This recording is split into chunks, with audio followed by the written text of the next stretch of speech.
Bonjour. Parfois, on me demande comment fixer des limites.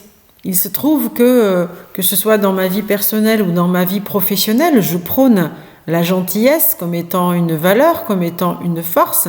Et parfois, on me dit, d'accord, mais quand on est gentil, quand on est trop gentil, comment peut-on fixer des limites? Et je pense que la question, elle est en quelque sorte mal posée. Je ne pense pas qu'on puisse opposer le fait d'être gentil avec celui de poser des limites. Admettons que vous êtes un employeur et que vous vous rendez compte que la personne, par exemple dans mon métier de l'éducation nationale, on a des fois des enseignants, donc stagiaires, qui donc sont amenés, peut-être s'ils sont titularisés, à devenir enseignant pendant plus de 40 ans. Imaginez que cette personne, elle soit en souffrance, que ce métier n'est vraiment pas fait pour elle. Serait-ce gentil? Serait-ce bienveillant de lui permettre, de lui valider sa période de stage et de lui permettre d'être titularisé? Je ne crois pas. Je pense qu'au contraire, ce serait la meilleure chose à faire, la chose la plus gentille que celle de lui dire non.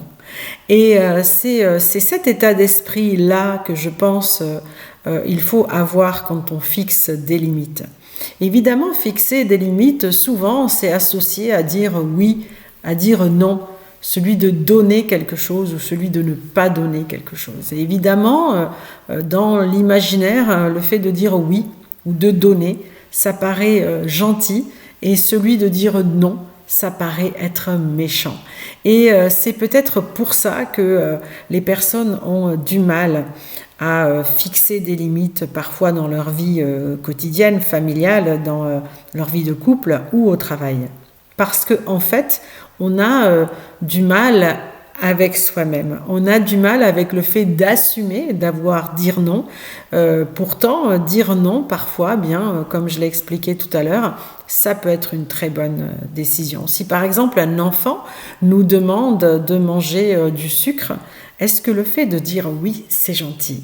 Est-ce que le fait de dire oui à ce moment-là, c'est bon pour lui? C'est bon pour quelqu'un? Et ça, c'est ce marqueur-là qu'il convient d'adopter quand on veut fixer des limites. C'est celui de savoir que c'est une bonne chose que de dire non à ce moment-là. C'est bien plus facile parfois quand on est au supermarché et que l'enfant fait une crise parce qu'il veut un jouet, c'est bien plus facile de lui dire oui, mais est-ce vraiment gentil? A-t-on dit oui pour éviter une scène, pour avoir, disons, la paix par rapport aux personnes qui nous regardent, ou est-ce que c'était une leçon d'éducation de lui dire non à ce moment-là? Ce n'était pas méchant, mais aussi de l'apprentissage de la frustration, c'est quelque chose qui est très important, et le fait d'être en paix avec ses décisions, c'est-à-dire le fait d'être en paix avec le regard des autres, c'est surtout ça la question. Ce n'est pas le fait d'être gentil ou d'être méchant qui se pose à ce moment-là. Et donc il faut avoir un regard honnête sur le pourquoi on a du mal à fixer des limites. Ce n'est certainement pas pour une question de gentillesse, puisque le fait de dire non, parfois, c'est une très bonne chose. Si l'enfant veut rester tard le soir à regarder la télé et aller se coucher sans se brosser les dents, etc., et on lui dit « Non, tu dois aller te coucher tôt, tu dois te brosser les dents. Non, je ne te donnerai pas de bonbons. » Eh bien, en fait, quand on y regarde bien, c'est être gentil. En fait, la gentillesse, ça peut être ça.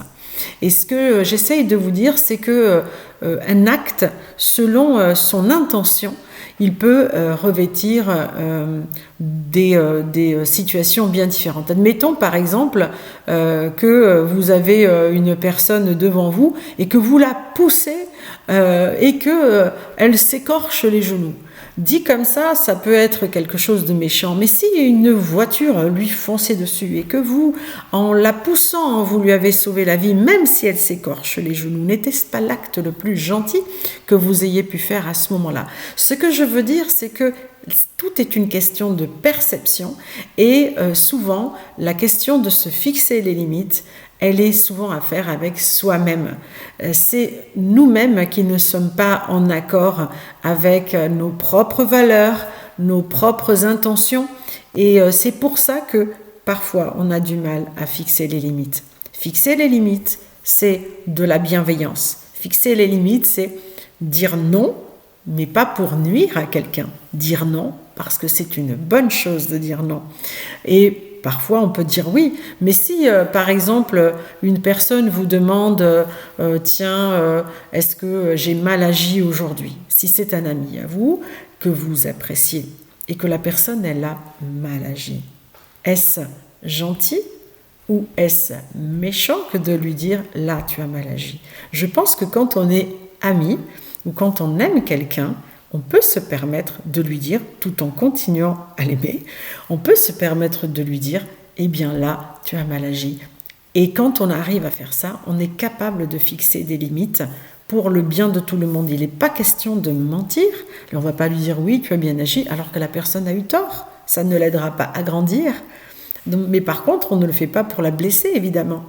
Donc, le cœur, le sentiment qu'on mettra dans cette façon de lui dire, la personne ressentira cette bienveillance et cet amour dans cette limite posée du « ton comportement n'était pas correct ». Je t'aime, bien sûr, je t'aime et c'est pour ça que je te le dis. Parce que si je ne t'aimais pas, ça serait bien plus simple pour moi de dire « oui, oui, tu as eu raison » et en fait, on a aidé personne. Donc fixer des limites, ça sert tout le monde. Si quelqu'un se comporte mal, si une femme avec son mari qui se comporte mal avec elle, si elle est capable de fixer ses limites, elle l'aide à lui aussi à ne pas les franchir, ses limites, à être capable de ne pas aller trop loin. Et je pense que fixer des limites, c'est quelque chose que nous devrions tous apprendre parce que je pense que collectivement, notre monde s'en porterait mieux si on était capable de dire aux personnes quand il y a quelque chose qui nous dérange, de savoir dire non quand il faut dire non. Voilà. Pas pour embêter quelqu'un, pas pour nuire, pas pour priver quelque chose, une chose à quelqu'un, pas pour, encore une fois, empêcher une personne de réussir. Non. Parce que c'est à ce moment-là la réponse la plus bienveillante qu'on puisse faire parfois de dire non à quelqu'un. Et c'est en ça que poser les limites, ça devient facile quand on s'entraîne et quand surtout on n'oublie pas le pourquoi on fait quelque chose. Toujours avec notre système de valeurs. Donc c'est pour ça qu'il est si important de se connaître, de connaître ses valeurs et d'être capable de savoir identifier que à ce moment-là, c'était la meilleure chose à faire que celle de dire non et être en paix avec ce non. Voilà. Écoutez, j'espère que ce contenu vous a plu, que ces conseils vous seront utiles. Je vous remercie d'avoir regardé cette vidéo jusqu'au bout. Voilà, prenez soin de vous. À très bientôt. Merci.